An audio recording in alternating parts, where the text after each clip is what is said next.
Just Baseball Show is live. Thank you so much for joining us wherever you may be getting your podcasts, whether that's Spotify, Apple Podcasts, if you're watching on YouTube or X, or with our friends at Sports Grid. Here's what we're going to do. Aram is joining me for the first 10 minutes, and then Peter is going to join me for the next 2 segments, and then Aram is going to be back to talk about Kazuma, Okamoto, and then Peter's going to be back. So we're bouncing back and forth a little bit, but this show is going to be centered around the 2 guys that come over from NPB in Japan, Nippon Professional Baseball. Tatsuya Imai signed a 3-year deal with the Houston Astros. It maxes out at $54 million. Sorry, it doesn't max out. Incentives can push it beyond that, but it is a 3-year $54 million deal with opt-outs in essence. And Kazuma Okamoto is a Toronto Blue Jay on a 4-year, $60 million deal. We're going to start with Tatsuya Imai. I won't waste time because this is really the breakdown element of the show right now. We'll also talk about the fit in Houston with Peter. But Aram, I want to open the floor to you on Tatsuya Imai. You were shocked, I know, by the total money allocated to Imai. You thought he could have gotten double this cash. Yeah, I mean, I definitely thought he was worth it. At least I understand, the hesitation because of how unique he is. We just put out a video on our socials. Podcast P and I got in the lab, and I mean, it's so much fun talking to Peyton when we start making these videos. But the whole genesis of the video was Tatsuya Imai is one of the most confusing players I've evaluated, and I feel like, and for better and for worse, that's kind of the case with him. But I felt like even with the confusing, there was enough there that you felt like, okay, this guy's going to at least be, a number 4 starter. And I think at best can be a number 2 starter, that it's worth investing $100+ million into a guy like that at 27 years old. But I understand, given the fact that he cut his walk rate in half from his career average this past year, he lowered his arm angle, and that allowed the fastball to play better at the top of the zone. But that was something that we only have 1 year of success with. It's a slider that Stuff Plus models aren't going to love, but it clearly works. But there's not a lot of precedent there. And then you have the questions with the changeup, and it being both the changeup and the splitter. But I just think the fastball and slider are going to work. I think he's going to find a way with that changeup. And I love the landing spot of Houston, where they've done such a good job with developing arms, getting more out of arms over the last handful of years, whether it's a veteran who's kind of losing something on his fastball that kind of regains some shape, or a Hunter Brown who adds a sinker and tweaks his arsenal a little bit and now looks like one of the best young pitchers in baseball. So I love the fit for Imai. The Astros clearly were keen on bringing him in, even with, it most likely only being a 1-year deal. And I will get into the structure of the contract, but I think it sounds funny, but I really do think, based on the structure of the contract, that the Astros are very bullish on Imai, and that, some other teams probably offered more money, but this is a really good contract for the player here, which we'll get into. Yeah, so Tatsuya Imai is represented by Scott Boras, which I'm sure had something to do with this. By the way, this show, as always, brought to you by our great friends at BetMGM. This is a 1+1+1 deal. So if you were to go to a website like SpotTrack, you were going to see that Tatsuya Imai signed a 3-year, $54 million contract. Based on the forecasted values that Imai was going to get, you would sit there and say, well, the Astros got an absolute steal here. You mentioned that it works in Imai's favor because if he performs at an adequate level in Major League Baseball, he's effectively getting just over $20 million for his first year of Major League Baseball, and then he can opt out and get a bigger payday. There is precedent to that with Scott Boras clients, right? We've seen Carlos Correa do that with Minnesota. Lo and behold, he goes back to Minnesota. We've seen Cody Bellinger do that with the Chicago Cubs, and then he does it again, and now he's on the open market again. This is an opportunity for him to re-enter free agency at a time that maybe more suitors are interested in acquiring his services. This is a weird point. We're almost at an inflection point in Major League Baseball with the CBA coming to a close after the 2026 season. There are a lot of teams and probably a lot of decision makers that are looking at the free agent market saying, well, I don't want to be strapped into something that isn't going to make any sense with the new collective bargaining agreement. This is an opportunity for Imai to make his money, be successful, and then hit the market again when a lot of teams have clarity. It seems like this is totally skewing in Imai's case. Absolutely. And I think even the performance bonuses as well. Like, you can get an additional 3 million in 2026 for reaching 1 million for each threshold of 80, 90, and 100 innings. But then the other crazy part is if he reaches those thresholds in 2026, his 2027 salary increases by 2 million for each level, up to 6 million total as well. So it seemed like those were just mild safety nets for the Astros, but also maybe trying to give Imai a little bit more reason to opt in, because it seems like right now at that number, if he has anywhere, I think, below a mid fours and shows that he can handle a workload north of 150 innings, I imagine Imai is going to opt out. And that's the thing that I think the Astros were okay with. Well, what's really crazy to me is that this is effectively was a 1 year, 20-something million deal, right? But then they also have to pay the full posting fee, the Astros do, because it's based on the potential earnings, the potential guaranteed earnings of the deal. So even though it's potential guaranteed, which sounds like an oxymoron, it's guaranteed because Imai could, unfortunately undergo Tommy John surgery, opt in, and that money's his, right? So I think that's the really fascinating part. So effectively, it was a 1 year for like $31 million deal, assuming that he throws pretty well, because I think the Astros would prefer that. Because if it's not a 1 year, $31 million deal, that means he's kind of holding them hostage for the rest of the deal, because he's opting into a deal that means he's pitching well below, the qualified offer value and all of that. That's the other wrinkle that's really, I think, interesting about it is I think the Astros are also assuming, well, he's going to throw well. He'll probably opt out. We're going to QO him. Maybe he takes the QO. If he doesn't, we get the draft pick and we can still try to sign him back. They probably won't. The other aspect is I don't think any other team was willing to pay that, posting fee. Yeah. That would be so substantial for a 1 year deal. But for the Astros, they were, because all they ever want to do is stay below that luxury tax. They went above the CBT once. They really want to reset it now. The goal is to do that. The posting fee doesn't count towards the CBT. So that was the big focus for them as well. I love the fit for the Astros. It's clearly them saying, we're going to go all in on the upside here of this year, given that we had a couple areas to fix with our rotation. Burrows felt like a safer trade addition. Imai feels like a higher variance, and that's a good thing for them. I think they need more upside in that rotation. That's what they get here, and I think it's a good landing spot for a guy with a low release, high carry fastball. And even if it's not as high carry as Javier, the carry is what plays up. I think they do a good job with those archetypes of pitchers, and I love the landing spot for him. The only question is long ball. That was the one thing I could see being a little bit of an issue for him. Crawford box is there, but the good news is I was more concerned about the long ball against lefties. He really does dice up righties with the fastball and slider, and the Crawford boxes, of course, benefit righties. Yeah, 100%. We've got about 2 minutes left in this segment. So I do just want to ask you likelihood that you feel like this guy is an innings eater for Houston, because the incentives are tied to workload. And this guy over his last however many years, I'll start in 2021, this guy threw 163 innings, then 158 innings, in 2022, he was injured for a bit. It was just under 80 innings. But in 23, he bounces back to 158. In 24, he's at 173. And last year, he's at 163. I know that there's an acclimation process as it pertains to Major League Baseball, but when you have those innings totals over the last 4 or 5 years, you feel like this guy can absolutely check all the boxes he needs to as it pertains to incentives. Absolutely. And I think that was something that people were understandably like, wait, is there something health-wise that we should be concerned about because of those incentives? No, I don't think so. I think it's really just a safety net for the worst case scenario. Because again, it already skews so much in the player's favor. He either makes the 20 million this year and opts out, or it goes worst case scenario and he can kind of hold the Astros hostage. So I think that was just a little bit of a safety net for a few $1 million. He's been able to handle the workload. He got a little bit tired at the end of this past year with, I think he struggled with heat stroke. And it wasn't quite the same over the last month or so. But remember, those innings totals, it's about 20 games less. So it's probably a few times less through the rotation that they play out there. It's a pretty good innings pace for Imai. And by all accounts, he seems very capable of handling the workload. And I think that's what they also need over there in Houston. How hot does it get? I have no idea. Like what? Oh, it's a problem.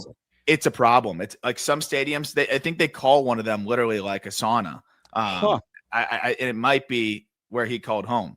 I had no idea, but Tatsuya Imai has this 3-year, $54 million deal now, opt-out incentive laden with the Houston Astros. He's coming off of 160 plus innings, at a 1.92 ERA in Japan. We're going to get Peter Apple's thoughts in a moment. Stay with us on the Just Baseball show. As always, it's presented by BetMGM.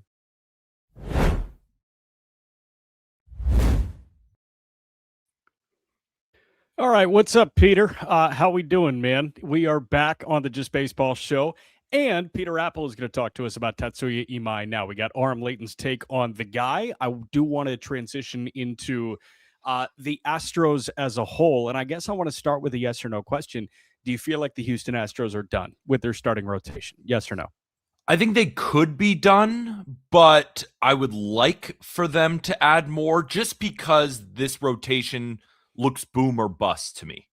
Hunter Brown is anything but boom or bust. You got your lockdown ace at the top of the rotation.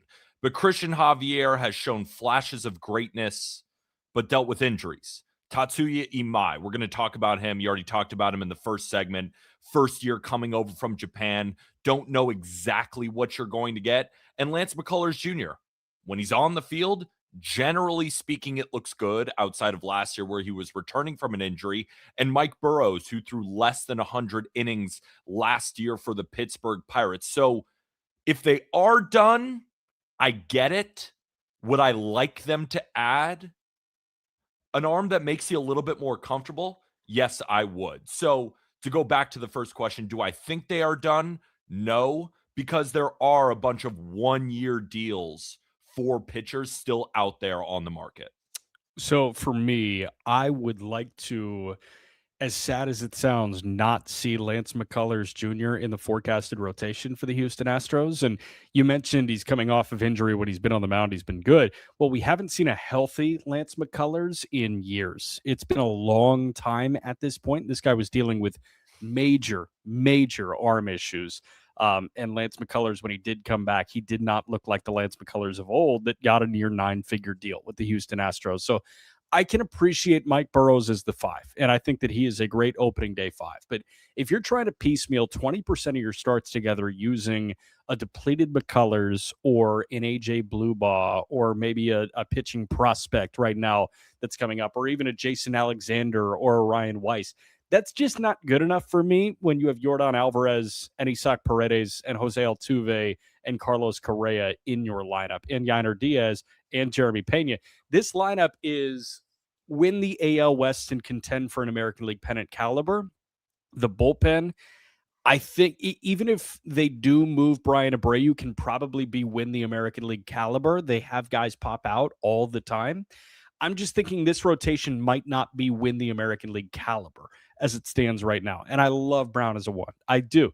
But I'm with you. Like, there's some nerve there, especially as it pertains to Javier. How confident are you that Christian Javier is like a clear-cut 2 for a really good team in 2025? Well, here's the thing. Veterans of this channel know my relationship with Christian Javier. He is my boogeyman. He is my boogeyman. As a Yankee fan, I famously was not too afraid of him, even though he continued to dominate us. And I continued to get my head shoved into the dirt every single time he took the mound. So we all know what Christian Javier looks like when he's fully healthy and using that fastball up in the zone with that incredible breaking ball. He has the talent in order to throw a abbreviated no-hitter in the World Series. These things have happened, but we haven't seen that same Javier now in what seems like a few seasons.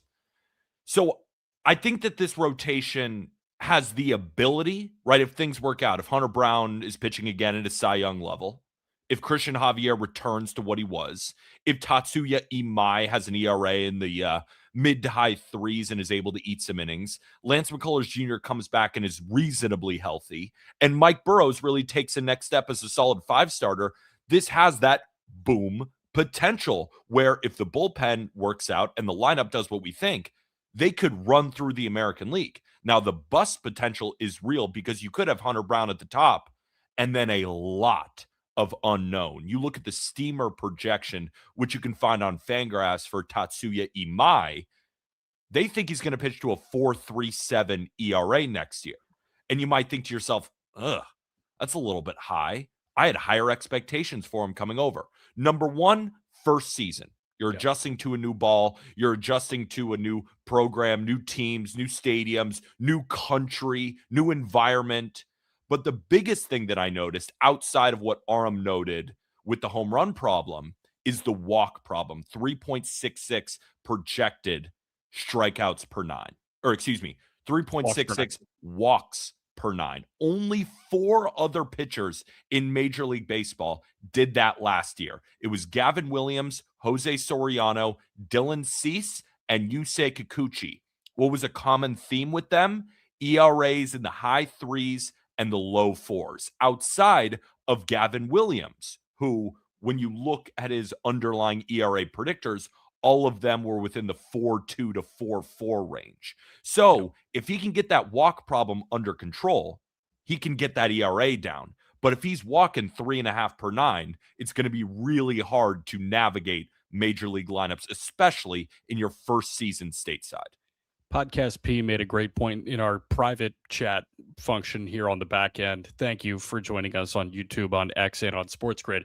No lefties. And it's not like we're asking for them to reunite with Framber Valdez. We're not asking them to go get Ranger Suarez on a 9-figure contract. Yeah, we are. I'm not. I want him. Jose Quintana, for me, is a fair ask. Agreed. Given what they need, like Quintana is totally a fair ask. And I think Jose Quintana could thrive as the 5 for the Houston Astros. I've got a lot of confidence in Mike Burrows blossoming to being a 4 for the Houston Astros. A 3 is probably too lofty an ask, but this guy has really good stuff. So if you tell me that you are running out a regular season rotation of Brown, Javier, Imai, Quintana, Burrows, and you're running out a postseason rotation of Brown, Javier, Imai, Burrows, I feel pretty darn comfortable with that. We've got about 90 seconds left in this segment. The Blue Jays we will talk about at length in the coming segments here. I think that they have not only put up the best offseason in Major League Baseball, they should be considered a them versus the field type of team when you look at the American League, because the American League is wide open and the Blue Jays are the ones that have taken steps in a positive direction. The Astros are probably the team leading the field right now. And if they take one more step, would you disagree with me when I say that they're probably the second best team in the American League? The American League is wide open. You can put them wherever in that top 5. And I would understand that lineup was without Yordan Alvarez for a lot of the season. They're looking good. Go check out their roster on Fangraphs. It looks good. It looks really good. And Jeremy Pena has blossomed into a top 10 consensus shortstop in baseball. Yainer Diaz, it's a thin catching position in the bigs right now, but he is a consensus top 10 catcher in the game right now. However, they may use Isaac Paredes. I love the fit of Isaac Paredes in Houston. And if he is trade bait, then he can get them a really, really solid arm, whether that is in the rotation or in the bullpen. So the Houston Astros are going to be fascinating to look at. We are going to get to those Blue Jays that just signed certain someone, Kazuma Okamoto, to a 4-year, $60 million contract. That's coming up next right here on the Just Baseball Show.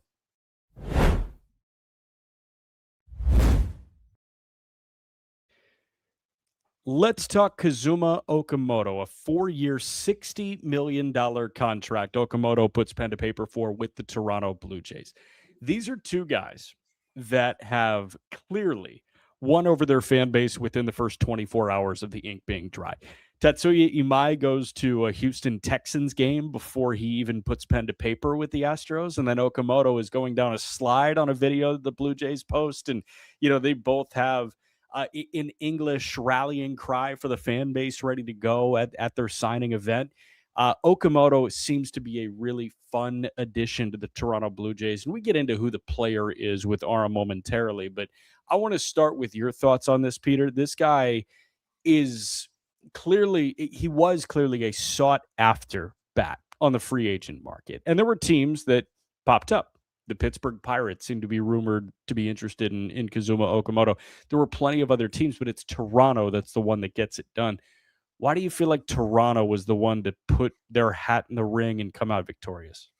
I think what Toronto has done this offseason is operated in a market where a lot of teams are hesitant and they see this offseason as their lane in order to build a team that can not only make the World Series once, but be a perennial World Series contender. And, you already have the moves with Dylan Cease and Tyler Rogers and Cody Ponce. And now you add Okamoto to the fold. Now, for 4 years and $60 million, you're hoping that he could be a middle of the order, maybe 5-6 hitter in the lineup, is back giving you consistent production. We're dealing with what's going on here? No, we're good. We're good. We're fine.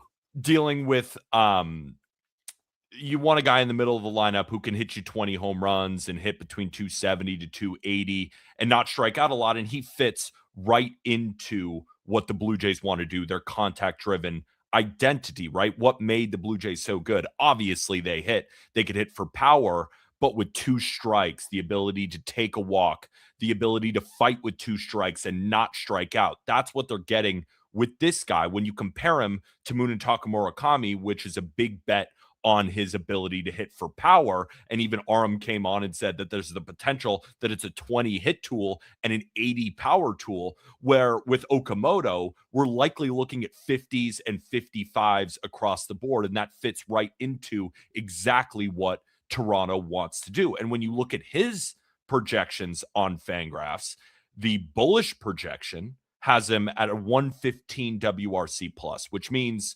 projecting him to be about 15% above league average. But it's the home runs that jumped out to me, Jack. We've seen him hit 30 plus home runs in the MPB a bunch of times. But normally when you come over, that power doesn't necessarily translate like we might think. 27 home runs from the Bat X, which has won numerous awards for accuracy. So when I looked at a potential comp for him, I actually looked at Ian Happ's season last year, where it's about a 250 average. It's a pretty high OBP, decently high slugging in the 430 range with 23 home runs. Now, I don't think he's going to walk at a 13% rate like Ian Happ, and I don't even think he's going to play defense at the level that Ian Happ will. But I think that's the type of bat they just brought in. Interesting. RM is going to present a different type of comp for Kazuma Okamoto. What I will push back on is he didn't walk too much in NPB, and Hap is a high OBP guy because he will walk and he will see some pitches.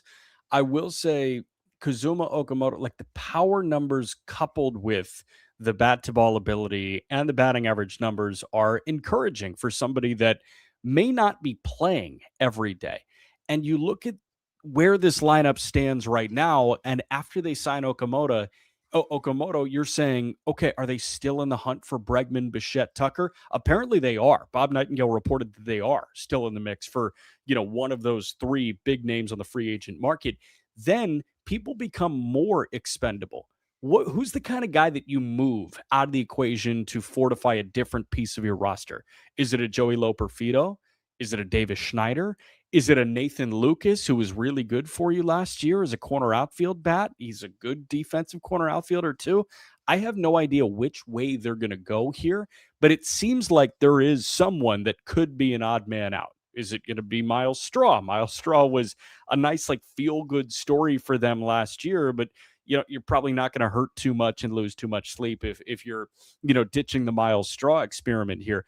They are so darn deep. And I understand that Tyler Heineman is not the best backup catcher in baseball, but this bench is really good. They've got reinforcements hanging out in AAA Buffalo at the beginning of the year. This is as good an offensive situation as you could possibly ask for. So I don't know, man. This jumps out as a super duper encouraging thing for me, for Toronto and for Kazuma Okamoto, finding the right spot for him. The reports are that he's going to be a super utility guy for the Blue Jays. We've got about 30 seconds in this segment. Slam dunk, best team in the AL, no contest, yes or no?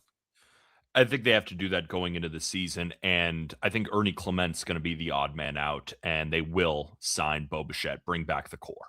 That's crazy. And then they should absolutely be the leader in the clubhouse in the American League. We'll be back for more Okamoto thoughts in a moment on the Just Baseball Show.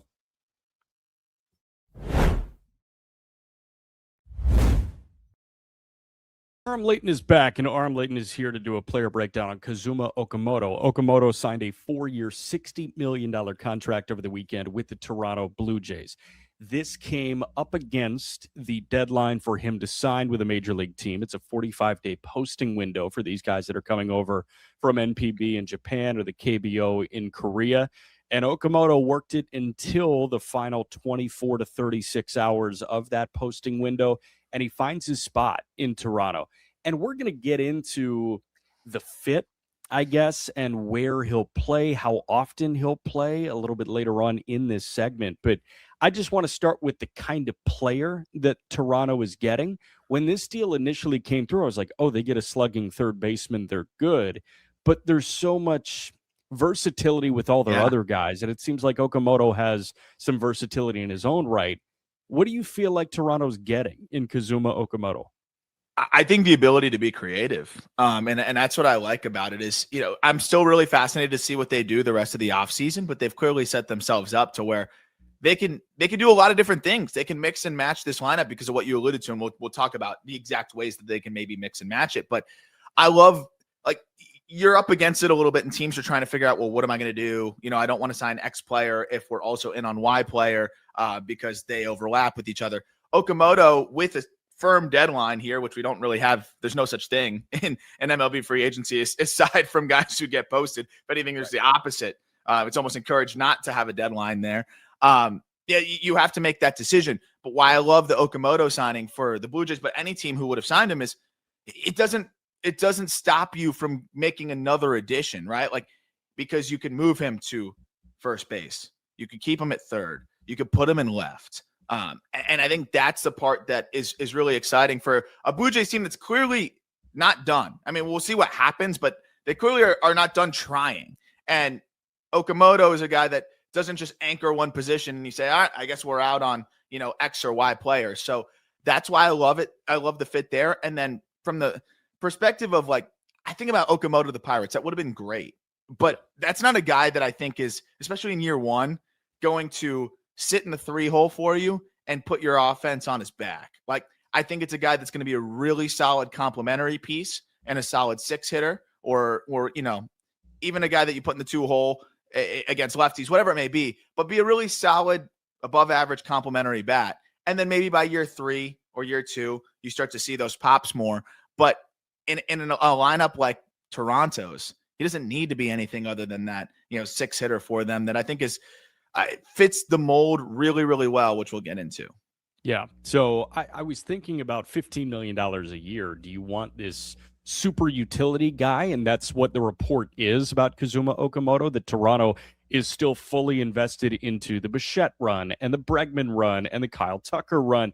Toronto is looking to put their team over the top. And to be honest, with the additions they've already made this offseason, I thought they have. Like, I feel like we'll go into next year saying this team is probably the best in the American League, and they have a, darn solid chance at repeating as American League champions. But if they grab a Bregman or a Tucker, or they retain a Bichette, they bring him back, this team is undeniably the best team in the American League. And then I was thinking about $15 million for Okamoto. But then I looked at the other guys that are making north of $15 million a year. And it's not like all of them are middle of the order mashers. Like, look at Andres Jimenez, who is also a Toronto Blue Jay. He's probably going to play shortstop for them. Andres Jimenez is making 15.2 this year. Christian Walker has been pretty disappointing for Houston after year one. He's making 20. Jorge Polanco is making 20. Ha-Sung Kim, who just signed back with the Braves, is making $20 million. Yep. There are guys that are like 6-hitters that are making the 15-ish number on a per year basis. So I guess if he plays 120, 130 games and he bounces around a little bit, whether it's, the DH spot if Springer cycles into the outfield or they're getting him a day off. If he plays third base a lot, maybe he plays some first base to get Vladdy in the DH spot a little bit. It makes a lot of sense at that price point, given the production that he's, put up in Japan. 100%. And that's why, I thought he is like a $60 million player. Like, that would be the value I think you put on a player like him. But I was wondering if the bidding might get driven up just because of that. Like, you can scratch so many different itches you may have as a general manager. And it's funny, when I was trying to think of like a comparison for Okamoto, there's not really a clear-cut one. I think there's some, like, say, a Suzuki Light to the offensive game, but they're very different defensively, obviously. I think Suzuki gives you more power. But I was looking at Suzuki's data when he was in NPB. It's different balls. They've had weird, trends in that regard, but it wasn't that much more substantial, if at all, than Okamoto's. And Seiya's been a really good bat. The other thing that I thought was interesting is with the way that Okamoto can play third, play corner outfield, and now even plug in at first, he's not all that different from Addison Barger, who the Blue Jays obviously really like. And you think, well, if you already have Addison Barger at home, why bring in another? I think they're going to platoon, and I think they're going to platoon as well as anybody in Major League Baseball. And they have different options to do that. If you end up doing the Bichette thing, I don't know what they're going to do defensively there. That'll be fascinating. But I just think about Clement and Jimenez, who are both fantastic defenders. Of course, Clement more at second and third, Jimenez anywhere you put him. Jimenez was almost unusable against left-handed pitching. I don't think there's a reason in a lineup that deep for him to ever see left-handed pitching. You know that the Blue Jays typically prefer to maybe not have Barger face lefties as much. Maybe they'll even want to shield Varsho from time to time. They can get creative now in the ways that they want to do that because they have, an absolute lefty killer in Okamoto, who this past year, I know it was a smaller sample size, but 1,100 OPS, and through his career has hit lefties really, really well. So Nathan Lucas doesn't ever have to see a lefty either.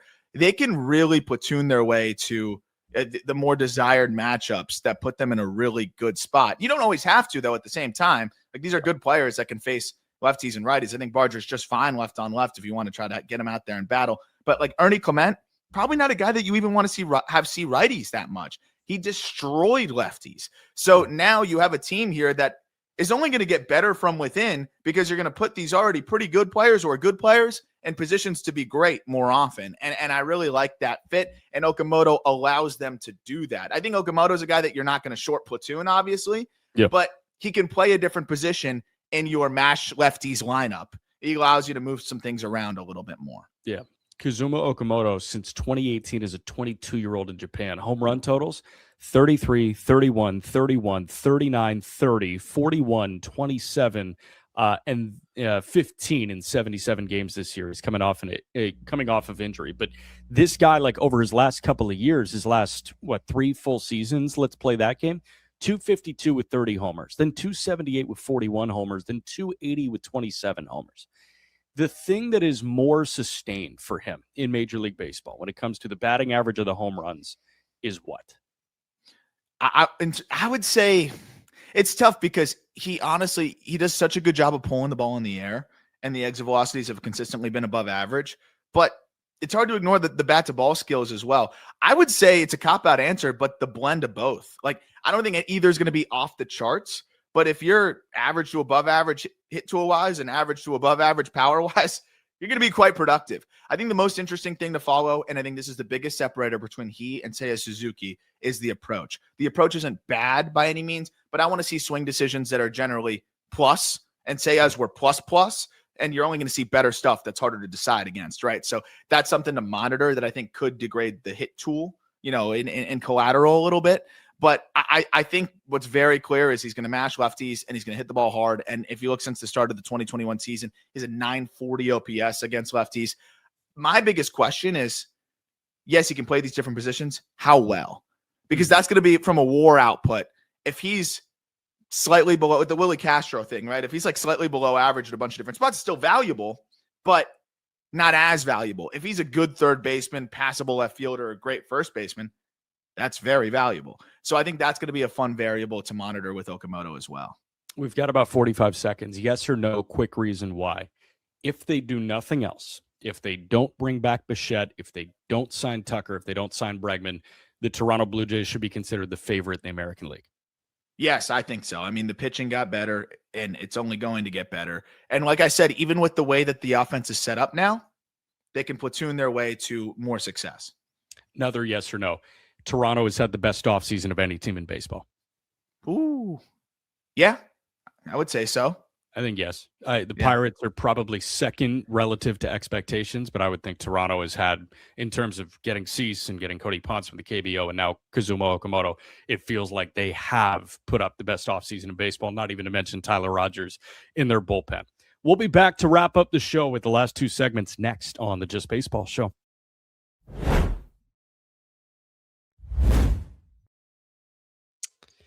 So I want to pose to you, Peter Apple, that final question.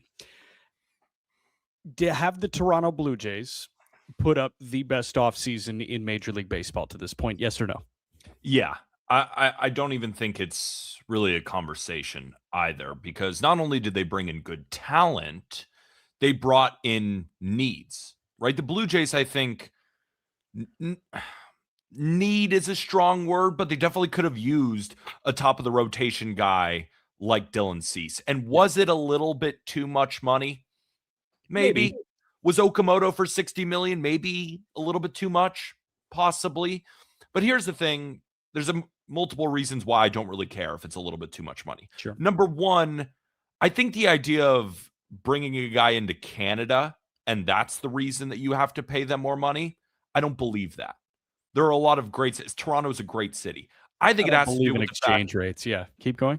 I think it has to do with the fact that they have to pay more income tax. So you're going to have to give them a little bit more money because they're going to have to pay a little bit more in tax, right? So all of these guys are going to be a little bit more money than the market might give them. But reason number two, I don't really care. Rogers Communications has $2 billion less, at least according to Forbes, than Steve Cohen, right? Steve Cohen is way above everybody else at about 21.8 billion. Rogers Communications projected 19.6. So they have the money to do it. And we saw what happened with Anthony Santander. I think he's going to bounce back and be a really solid outfielder for them. I think he's going to refine the power. I think there's potentially 30 to 40 home runs still left in that bat next season. But we saw them sign him to a big multi-year deal. And not only did it not affect them at all, they've gone full bore this offseason. Yep. Right? You have Anthony Santander to a $100 million deal and it doesn't work out. What do? You give $200 million to Dylan Cease. You give $30 million to Cody Ponce, who the last time we saw him in big league action, he was getting ousted with the Pirates, right? Yep. Tyler Rogers, they give him near a closer type deal for a guy who's not expected to be their closer. And then Okamoto gets the most money of any Japanese free agent. But it's okay. They can do both. And there are reasons why the amount of money for Toronto doesn't really matter to me. And what also makes me more excited that Bichette and Tucker are on the table. Yes.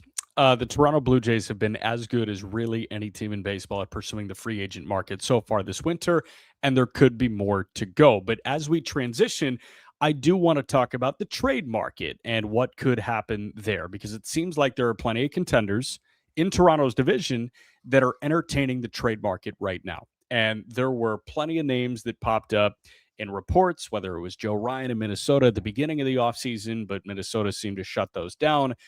Freddy Peralta, who is also on, I don't want to say on the block just yet, but reportedly being shopped right now. Mackenzie Gore could be being shopped right now. I have no idea. We saw reports come through the other day from Ken Rosenthal and Will Salmon that the Yankees and the Marlins were chatting through an Edward Cabrera possibility. I won't get too deep into this here, but I read the reports, same as you guys. Ken Rosenthal reporting and Chris Kirshner reporting as well that the Yankees are talking to Marlins about a potential trade for Edward Cabrera. It seems like the Yankees are going to go that way. Instead of big ticket free agency, they're willing to acquire some starting pitching via trade. And Cabrera is a guy coming off of a mid-threes ERA. Freddy Peralta would be a guy coming off of Cy Young votes. When you saw Edward Cabrera and the Yankees linked, what emotions did you feel? Bittersweet.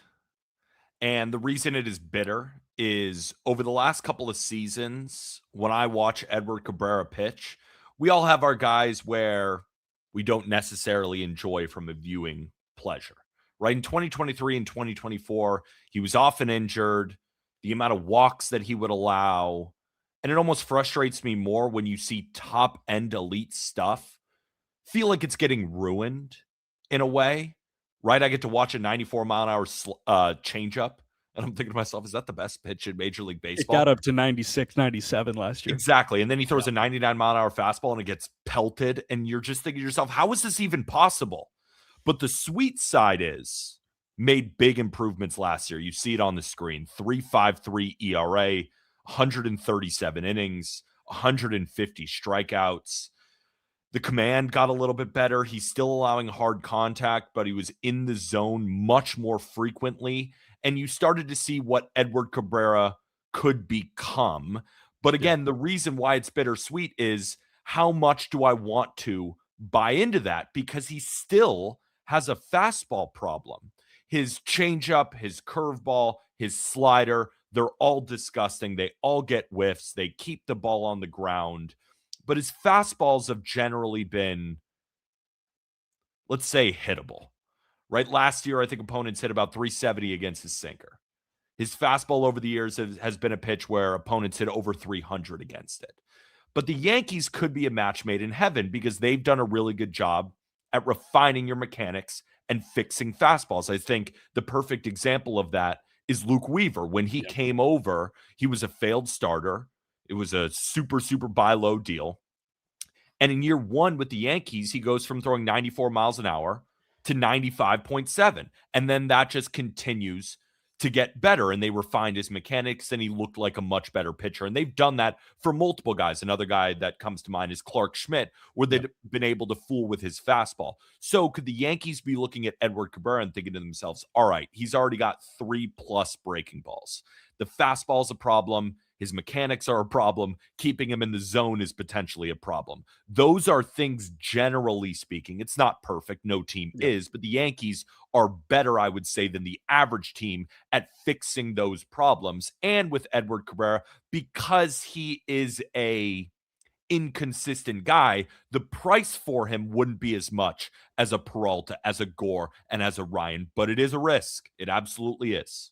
The point that I wanted to bring up, and I'm glad that Peyton pinged us on this, is the usage is so evenly spread out. He throws 5 pitches pretty much 20% of the time. The lowest usage is the four-seam fastball at 13%. The highest usage is the changeup at 26%. I see a world, and even if he's a Marlin, if he's a Yankee, if he's somewhere else, I see a world where that four-seam continues to dwindle and dwindle and dwindle to the point where it's a show-me pitch and the sinker is his primary fastball.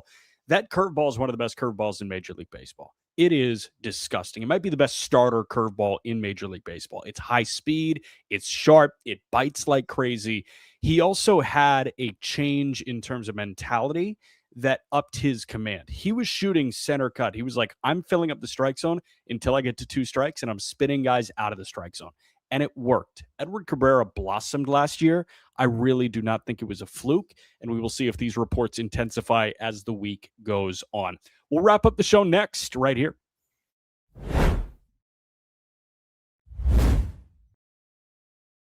I want to wrap by talking about some of the other reports that we're seeing right now around the trade front. We do have one free agent signing, Tyler Mahle, officially a San Francisco Giant. Good for him. Good for San Francisco, I guess. Mahle on a 1-year deal. We were talking about the possibility of Mackenzie Gore. It feels like San Francisco is pretty much done now that they have their guy in Tyler Mahle. Okay, that's fine. Edward Cabrera, we were just talking about the reports of Cabrera and the Yankees allegedly being in the same sentence. The Yankees and the Marlins talking about a Cabrera trade. The other guy that has jumped to the forefront of trade reporting is Brewers ace Freddy Peralta. Freddy Peralta is coming off of a season where he was receiving Cy Young votes. He was an all-star. This guy was one of the best right-handed pitchers in baseball and one of the best pitchers in the National League. Clear-cut Brewers ace. The Brewers trade aces. They traded Corbin Burns. They've traded aces and closers before. And the teams that allegedly have interest in Freddy Peralta, both New York sides, the Dodgers, the Braves, and the Red Sox. What do those guys have in common? It seems like they're willing to mortgage the future to capitalize on the present. The team that intrigues you most is blank among this list of 5, because I have a slam dunk answer. Well, it's the Yankees because I'm a Yankee fan. But if it's the Atlanta Braves. Yeah, it's the Atlanta Braves. Yeah, I was gonna say, but if I'm actually being objective, he fits so well with Atlanta because you look at Atlanta's rotation, and there are certainly some question marks, and Freddy Peralta is anything but a question mark, right? He's been one of the more consistent pitchers in Major League Baseball. But when reports like this come out, I always want to ask myself, are Brewers fans doing okay? But then I remind myself, of course they are.